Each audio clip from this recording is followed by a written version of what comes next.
Two great mysteries dominate our lives: love and money. What is love is a question that has been endlessly explored in stories, songs, books, movies, and television. But the same cannot be said about the question, what is money? It's not surprising that monetary theory hasn't inspired any blockbuster movies, but it was not even mentioned at the schools most of us attended. For most of us, the question, where does money come from, brings to mind a picture of the mint printing bills and stamping coins. Money, most of us believe, is created by the government. It's true, but only to a point. Those metal and paper symbols of value we usually think of as money are indeed produced by an agency of the federal government called the Mint. But the vast majority of money is not created by the Mint.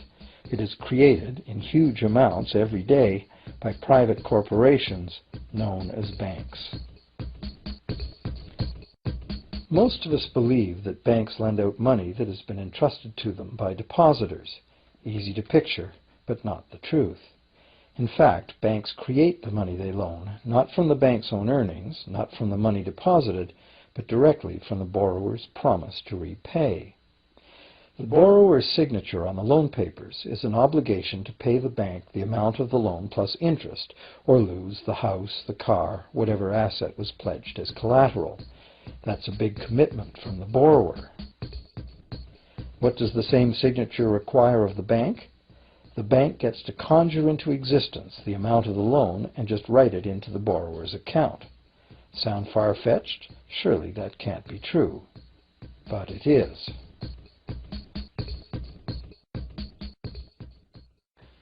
To demonstrate how this miracle of modern banking came about, consider this simple story, the goldsmith's tale.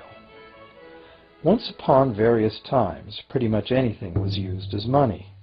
It just had to be portable, and enough people had to have faith that it could later be exchanged for things of real value, like food, clothing, and shelter. Shells, cocoa beans, pretty stones, even feathers have been used as money. Gold and silver were attractive, soft, and easy to work with, so some cultures became expert with these metals.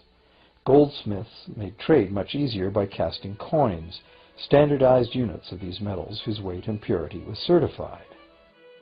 Well, to protect his gold, the goldsmith needed a vault, and soon his fellow townsmen were knocking on his door, wanting to rent space to safeguard their own coins and valuables. Before long, the goldsmith was renting every shelf in the vault and earning a small income from his vault rental business. Years went by, and the goldsmith made an astute observation. Depositors rarely came in to remove their actual physical gold, and they never all came in at once. That was because the claim checks the goldsmith had written as receipts for the gold were being traded in the marketplace as if they were the gold itself.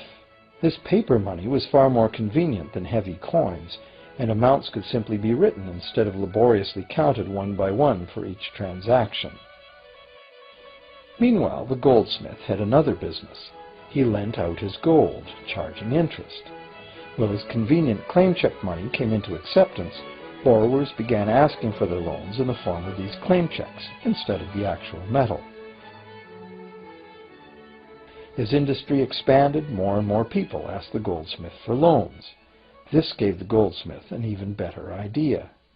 He knew that very few of his depositors ever removed their actual gold, so the goldsmith figured he could easily get away with lending out claim checks against his depositors' gold, in addition to his own. As long as the loans were repaid, his depositors would be none the wiser and no worse off. And the goldsmith, now more banker than artisan, would make a far greater profit than he could by lending only his own gold. For years, the goldsmith secretly enjoyed a good income from the interest earned on everybody else's deposits. Now a prominent lender, he grew steadily richer than his fellow townsmen, and he flaunted it. Suspicions grew that he was spending his depositors' money. His depositors got together and threatened withdrawal of their gold if the goldsmith didn't come clean about his newfound wealth. Contrary to what one might expect, this did not turn out to be a disaster for the goldsmith. Despite the duplicity inherent in his scheme, his idea did work. The depositors had not lost anything. Their gold was all safe in the goldsmith's vault. Well, rather than taking back their gold, the depositors demanded that the goldsmith, now their banker, cut them in by paying them a share of the interest. And that was the beginning of banking. The banker paid a low interest rate on deposits of other people's money that he then loaned out at a higher interest. The difference covered the bank's cost of operation and its profit. The logic of this system was simple, and it seemed like a reasonable way to satisfy the demand for credit. However, this is not the way banking works today. Our goldsmith banker was not content with the income remaining after sharing the interest earnings with his depositors, and the demand for credit was growing fast as Europeans spread out across the world. But his loans were limited by the amount of gold his depositors had in his vault. That's when he got an even bolder idea. Since no one but himself knew what was actually in his vaults, he could lend out claim checks on gold that wasn't even there. As long as all the claim check holders didn't come to the vault at the same time and demand real gold, how would anyone find out? This new scheme worked very well, and the banker became enormously wealthy on the interest paid on gold that did not exist. The idea that the banker would just create money out of nothing was too outrageous to believe, so for a long time the thought did not occur to people.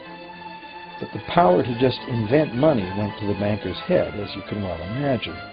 In time, the magnitude of the banker's loans and his ostentatious wealth did trigger suspicions once again. Some borrowers started to demand real gold instead of paper representations. Rumors spread. Suddenly, several wealthy depositors showed up to remove their gold. The game was up. A sea of claim check holders flooded the street outside the closed doors of the bank. Alas, the banker did not have enough gold and silver to redeem all the paper he had put into their hands. This is called a run on the bank, and it is what every banker dreads. This phenomenon of a run on the bank ruined individual banks and, not surprisingly, damaged public confidence in all bankers. It would have been straightforward to outlaw the practice of creating money from nothing. But the large volumes of credit the bankers were offering had become essential to the success of European commercial expansion.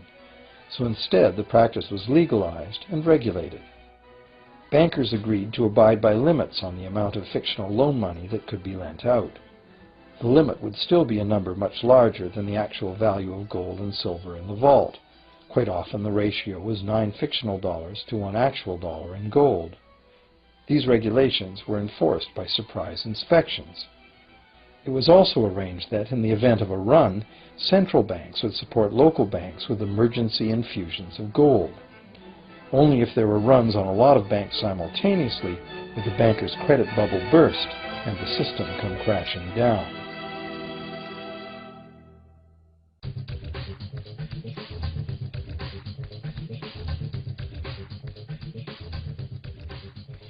Over the years, the fractional reserve system and its integrated network of banks backed by a central bank has become the dominant money system of the world.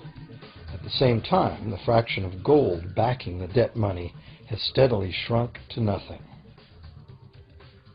The basic nature of money has changed. In the past, a paper dollar was actually a receipt that could be redeemed for a fixed weight of gold or silver. In the present, a paper or digital dollar can only be redeemed for another paper or digital dollar.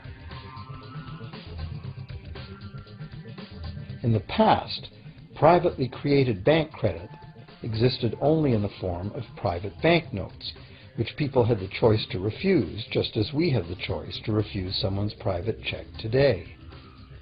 In the present, privately created bank credit is legally convertible to government-issued fiat currency, the dollars, loonies, and pounds we habitually think of as money.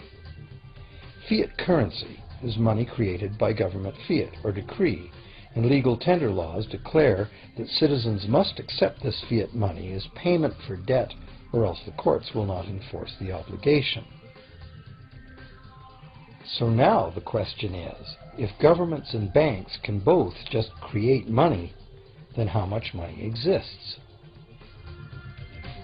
In the past, the total amount of money in existence was limited to the actual physical quantities of whatever commodity was in use as money. For example, in order for new gold or silver money to be created, more gold or silver had to be found and dug out of the ground. In the present, money is literally created as debt. New money is created whenever anyone takes a loan from the bank. As a result, the total amount of money that can be created has only one real limit: the total level of debt.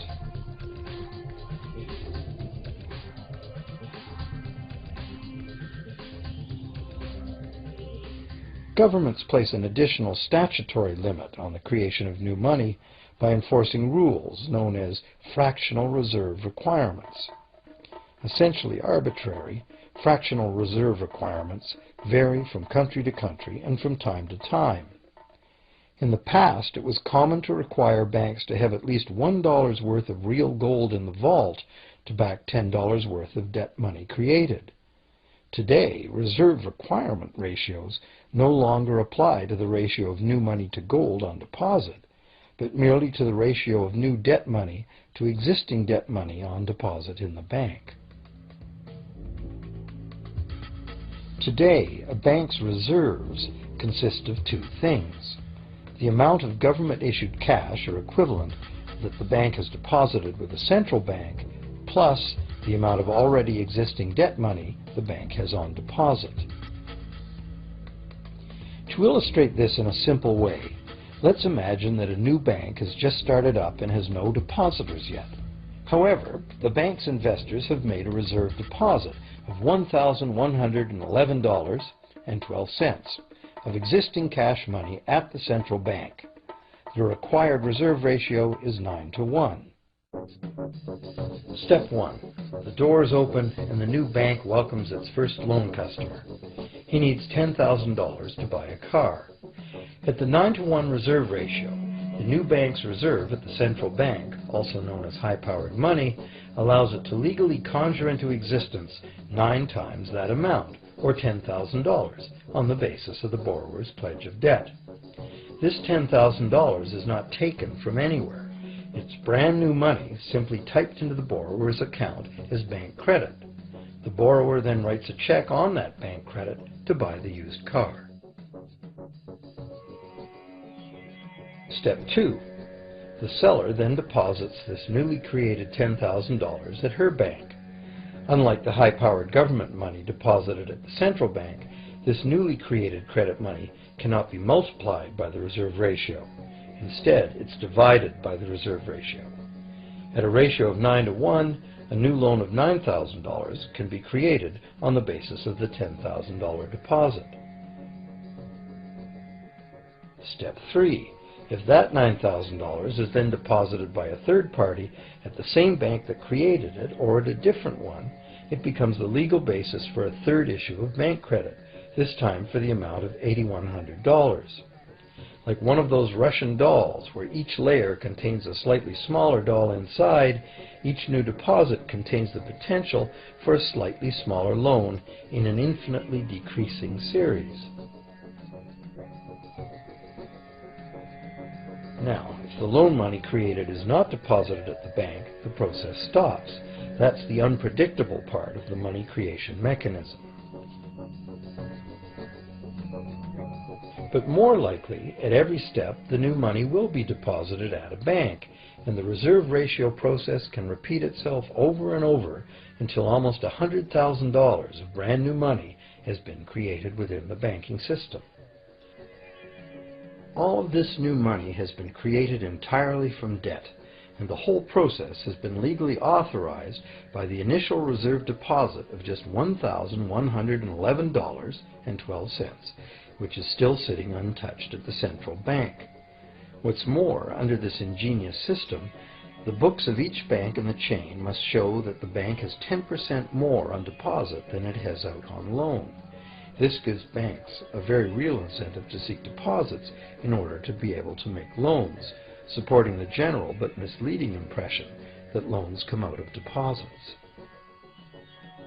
Now, unless all the successive loans are deposited at the same bank, it cannot be said that any one bank got to multiply its initial high-powered money reserve almost 90 times by issuing bank credit out of nothing. However, the banking system is a closed loop. Bank credit created at one bank becomes a deposit in another, and vice versa. In a theoretical world of perfectly equal exchanges, the ultimate effect would be exactly the same as if the whole process took place within one bank. That is, the bank's initial central bank reserve of a little over $1,100 allows it to ultimately collect interest on up to $100,000 the bank never had.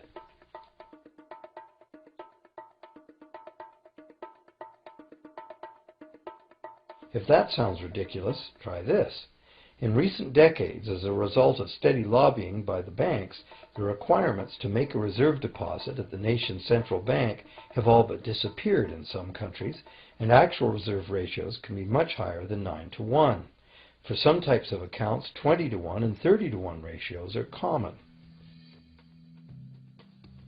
And even more recently, by using loan fees to raise the required reserve from the borrower, banks have now found a way to circumvent reserve requirement limitations entirely. So, while the rules are complex, the common sense reality is actually quite simple. Banks can create as much money as we can borrow.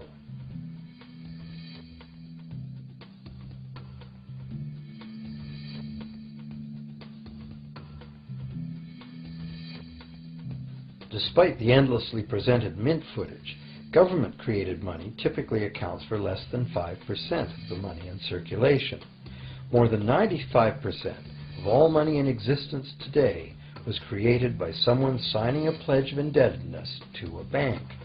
What's more, this bank credit money is being created and destroyed in huge amounts every day, as new loans are made and old ones repaid.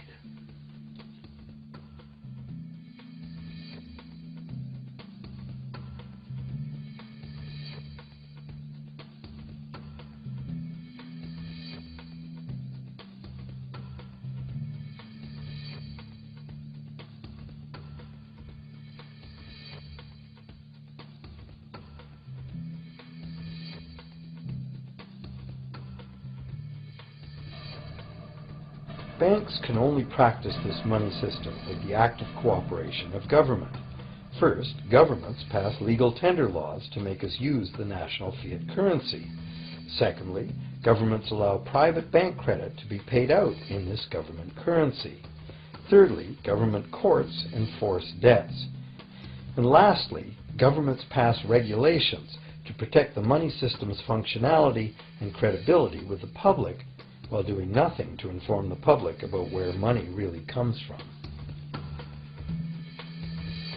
The simple truth is that when we sign on the dotted line for a so-called loan or mortgage, our signed pledge of payment, backed by the assets we pledge to forfeit should we fail to pay, is the only thing of real value involved in the transaction. To anyone who believes we will honor our pledge, that loan agreement or mortgage is now a portable, exchangeable, and saleable piece of paper. It's an IOU. It represents value and is therefore a form of money. This money the borrower exchanges for the bank's so-called loan.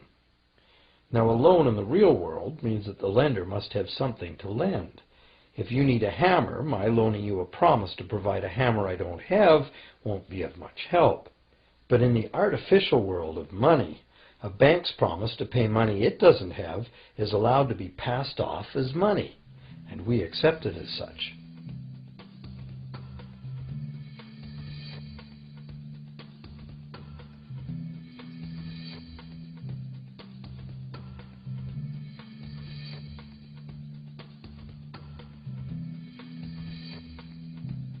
Once the borrower signs the pledge of debt, the bank then balances the transaction by creating, with a few keystrokes on a computer, a matching debt of the bank to the borrower.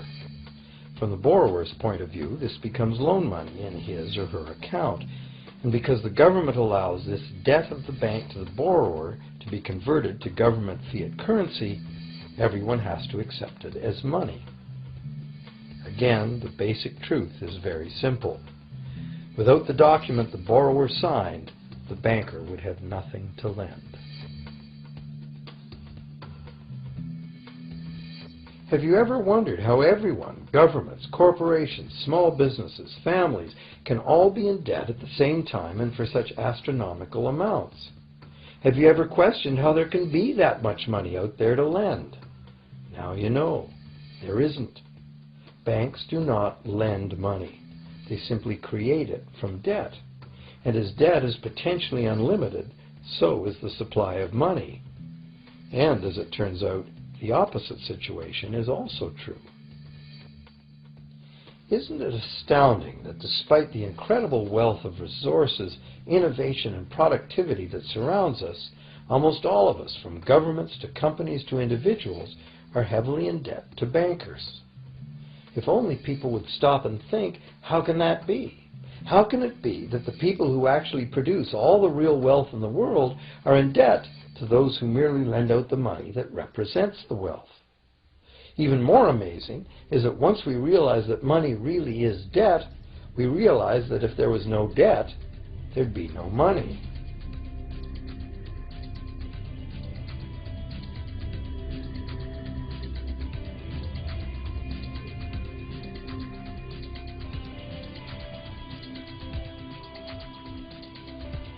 If this is news to you, you are not alone. Most people imagine that if all debts were paid off, the state of the economy would improve. It's certainly true on an individual level. Just as we have more money to spend when our loan payments are finished, we think that if everyone were out of debt, there would be more money to spend in general. But the truth is the exact opposite. There would be no money at all. There it is. We are totally dependent on continually renewed bank credit for there to be any money in existence. No loans, no money, which is what happened during the Great Depression. The money supply shrank drastically as the supply of loans dried up.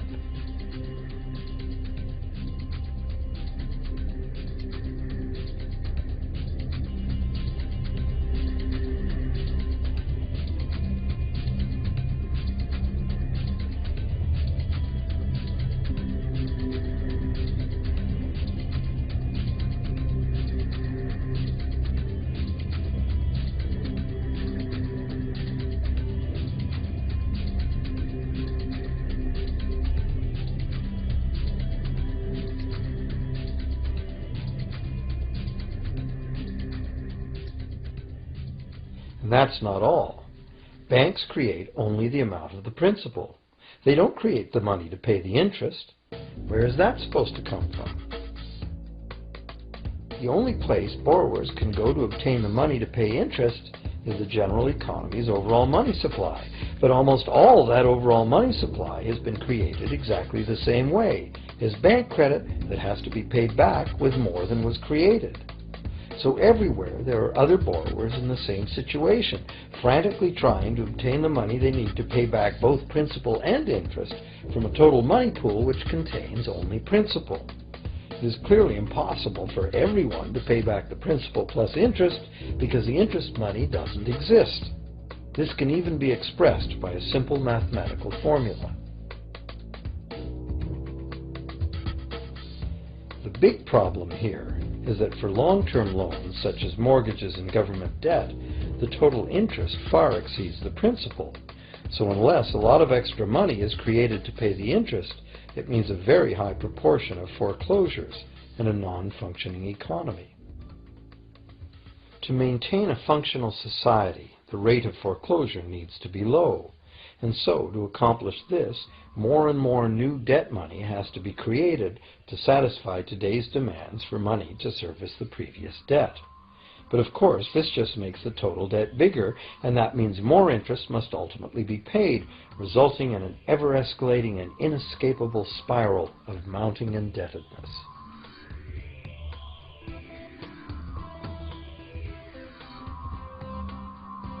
It is only the time lag between money's creation as new loans and its repayment that keeps the overall shortage of money from catching up and bankrupting the entire system. However, as the bank's insatiable credit monster gets bigger and bigger, the need to create more and more debt money to feed it becomes increasingly urgent. Why are interest rates so low? Why do we get unsolicited credit cards in the mail? Why is the U.S. government spending faster than ever? Could it be to stave off collapse of the entire monetary system? A rational person has to ask, can this really go on forever? Isn't a collapse inevitable?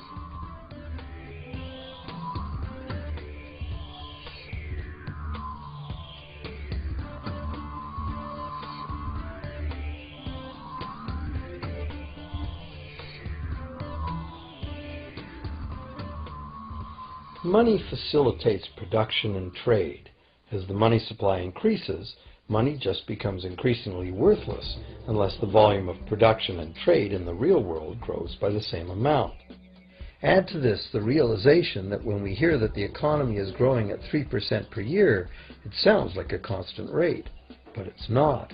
This year's 3% represents more real goods and services than last year's 3% because it's 3% of the new total. Instead of a straight line, as is naturally visualized from the words, it is really an exponential curve getting steeper and steeper. The problem, of course, is that perpetual growth of the real economy requires perpetually escalating use of real-world resources and energy. More and more stuff has to go from natural resource to garbage every year forever, just to keep this system from collapsing.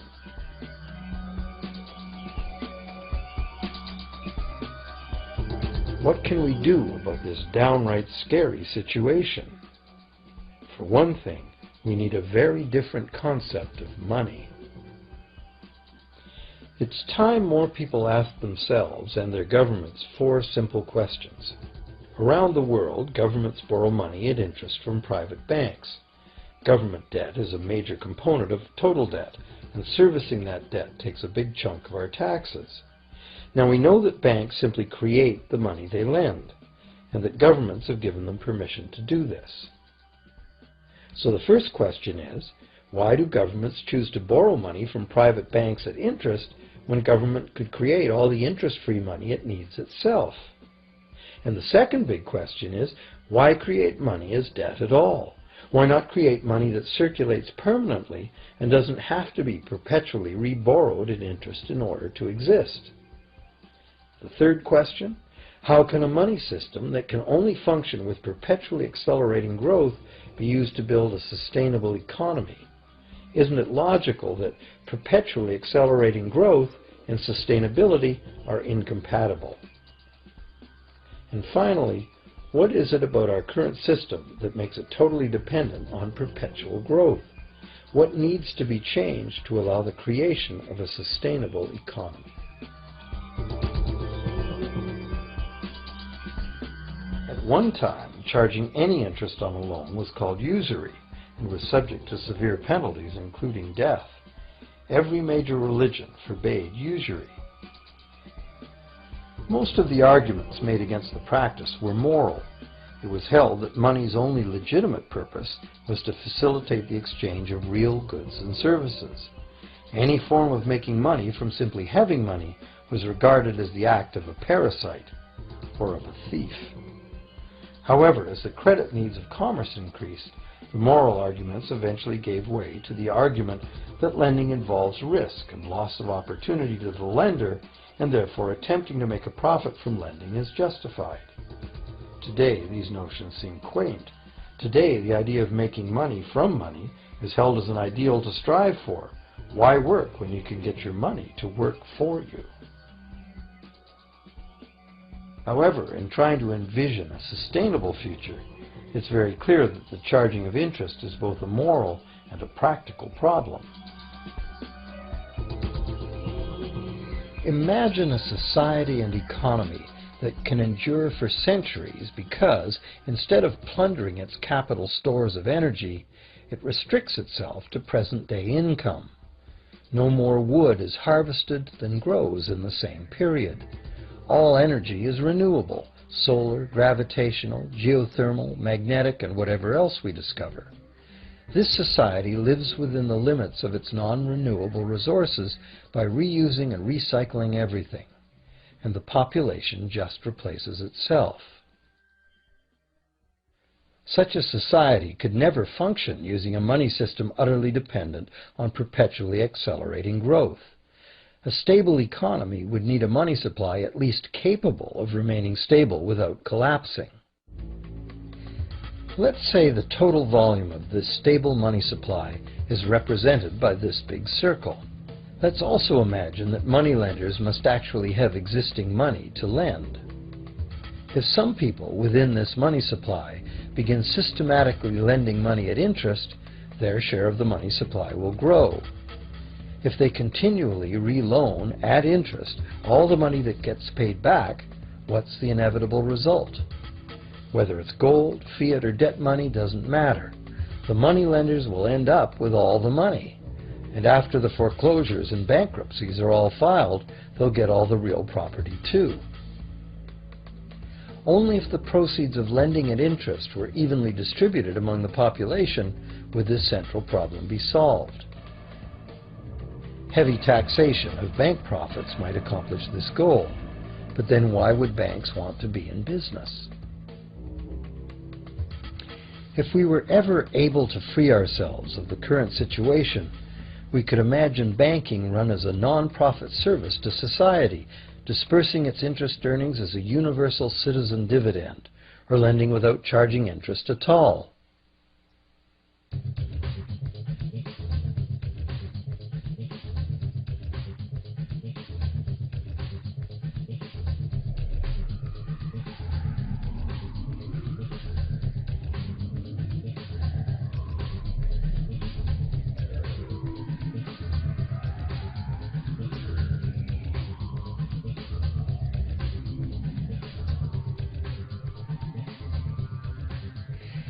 If it is the fundamental nature of the system that causes the problems, tinkering with the system cannot ever solve those problems.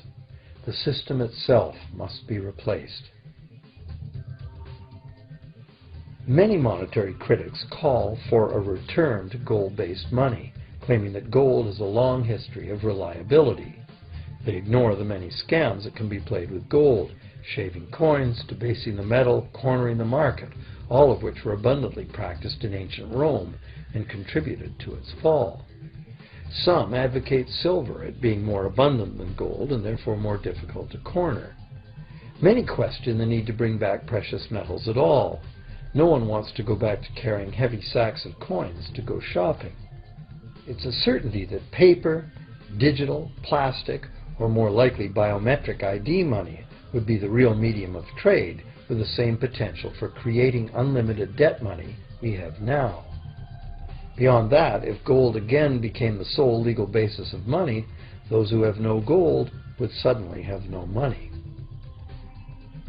Other monetary reform advocates have concluded that greed and dishonesty are the main problems, and that there may be better ways to create an honest and equitable money system than returning to silver or gold. Inventive minds have proposed a variety of alternate ways to create money. Many private barter systems create money as debt, much as banks do, but it is done openly and without charging interest. An example is a barter system in which debt is expressed as pledges of hours of work, all work being valued equally at a dollar figure that then allows hours to be equated with the dollar price of goods. This kind of money system can be set up by anyone who can devise a way to do the accounting and find willing and trustworthy participants. Setting up a local barter money system, even if it were little used now, would be prudent emergency planning for any community. Monetary reform, like electoral reform, is a big topic, and one that requires a willingness to change and to think outside the box.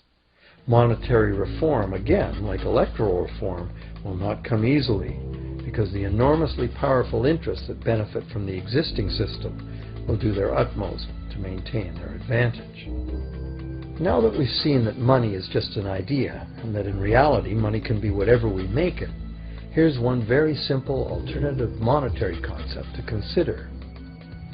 This model is based on systems that have worked in the past, in England and America, systems that were undermined and destroyed by the goldsmith bankers and their fractional reserve system.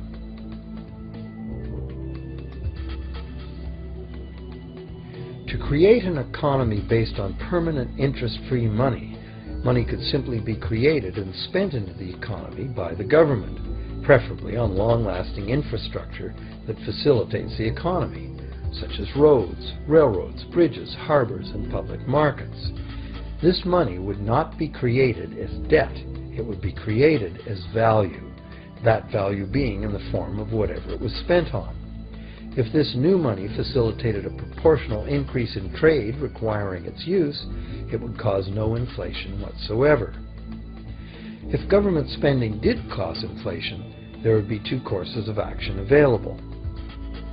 Inflation is equivalent in effect to a flat tax on money. Whether the money goes down in value 20% or the government takes 20% of our money away from us, the effect on our buying power is the same.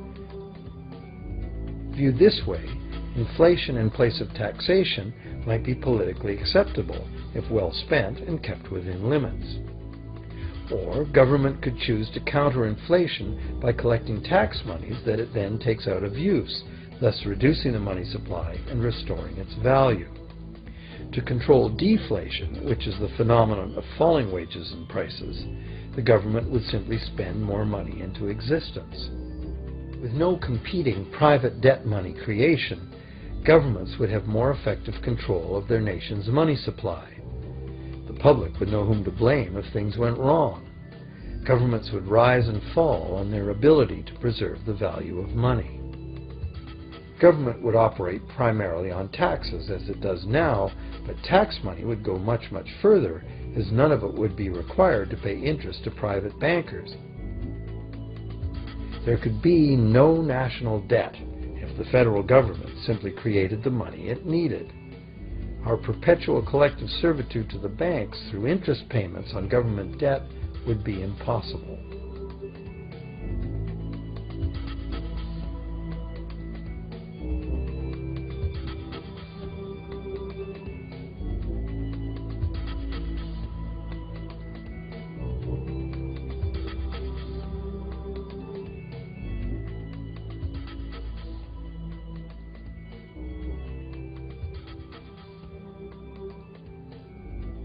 What we have been taught to believe as democracy and freedom has become in reality an ingenious and invisible form of economic dictatorship. As long as our entire society remains utterly dependent on bank credit for its supply of money, bankers will be in the position to make the decisions on who gets the money they need and who doesn't.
Few people are aware today that the history of the United States since the Revolution in 1776 has been, in large part, the story of an epic struggle to get free and stay free of control by the European international banks.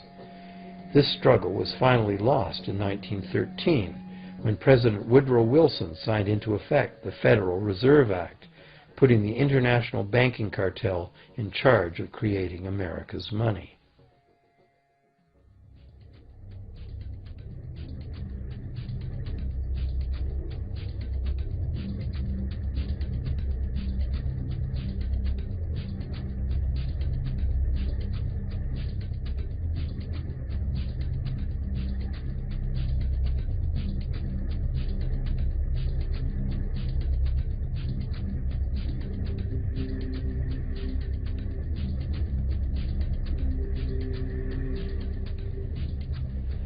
The power of this system is deeply ingrained.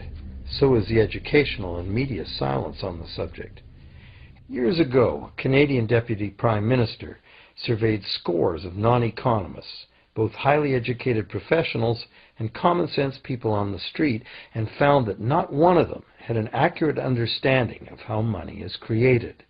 In fact, it's probably safe to say that most people, including the frontline employees of banks, have never given the matter a moment's thought. Have you?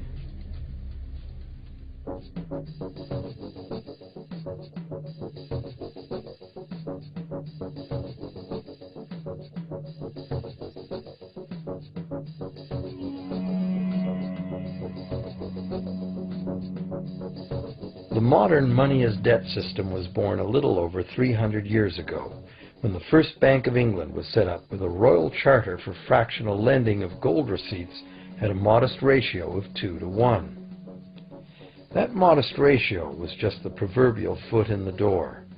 The system is now worldwide, creates virtually unlimited amounts of money out of thin air, and has almost everyone on the planet chained to a perpetually growing debt that can never be paid off.